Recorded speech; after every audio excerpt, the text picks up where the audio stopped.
Hello, I'm Sam from Sound on Sound magazine. I'm at the NAMM show in Anaheim, California, and I'm with Herman from SPL. Hey Herman, how are you doing? Hi Sam, how are you doing? I'm very well, thank you very much. Thank you very much.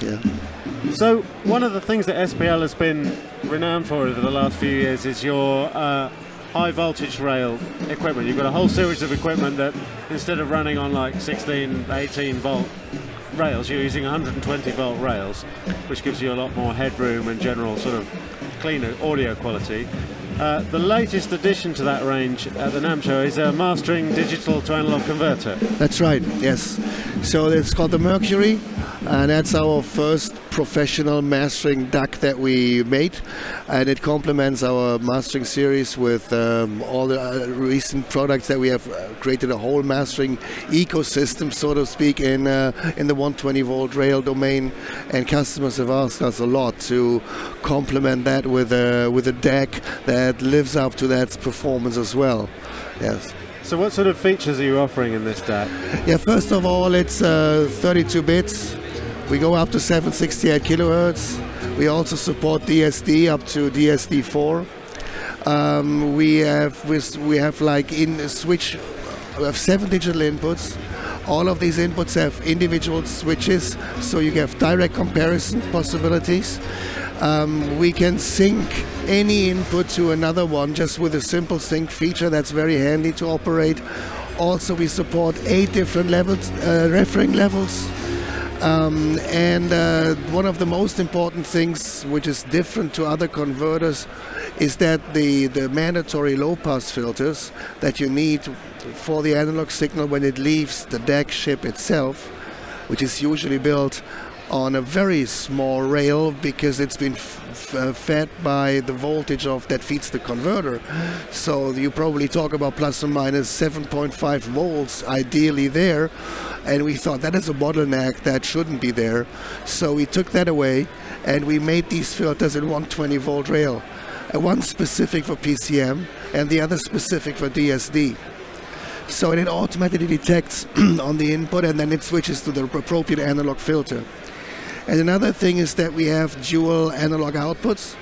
One is fixed, set to the reference level that you choose, and the other one is variable with a potentiometer, so an analog potentiometer, and that allows you to use this as a monitoring controller if you only operate with digital sources, for example. Oh, fascinating. So the high voltage rail reconstruction filter, does that mean you can operate with a steeper slope or just a higher headroom, or what's the advantage there? Yeah, the advantage basically is that I always say, put it like this: you put the electronics out of the equation in terms of sound. They are so far beyond the specifics of our audio that we work on that they don't even touch it in any way.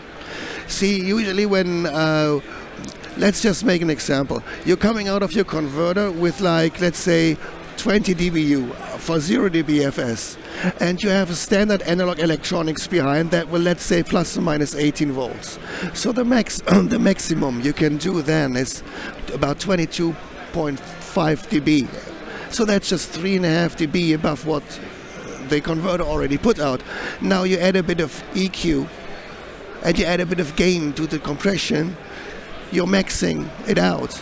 So then you start to talk about, oh, this one has a bit more, it's a bit harsh there. This one is a bit edgy in the mids. This one has a bit, the low end is not so tight anymore. These are all artifacts created by simply that fact. But by taking the 120 volt rail, you are so beyond this that you can do whatever you like in terms of EQ and compression and everything, that you don't touch the end of that headroom, and electronics don't become an issue. So for a mastering engineer who wants to hear what's there and not what is imposed by the electronics he uses, 120 volt rail is the answer.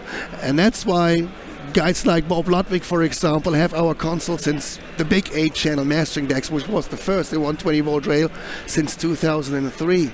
And he's used it ever since on all of his projects. And that's also a thing about sustainability. it's 17 years in the race of mastering, and it still has no competition. That's why now we're putting this into smaller units, making it affordable for smaller places, and that's an ecosystem that really works well. And also for us, I mean, we're doing very well with this. Well, I can totally imagine, I can totally see the appeal there for mastering engineers. So how soon will this be available? It is available. We have it in What stock. sort of price point are we looking at? In the US, it's going to be $29.99. Fantastic. Well, I'm sure that'll do very well for you. So thanks very much, Herman. Thank you very much. Yeah, thanks. Bye-bye.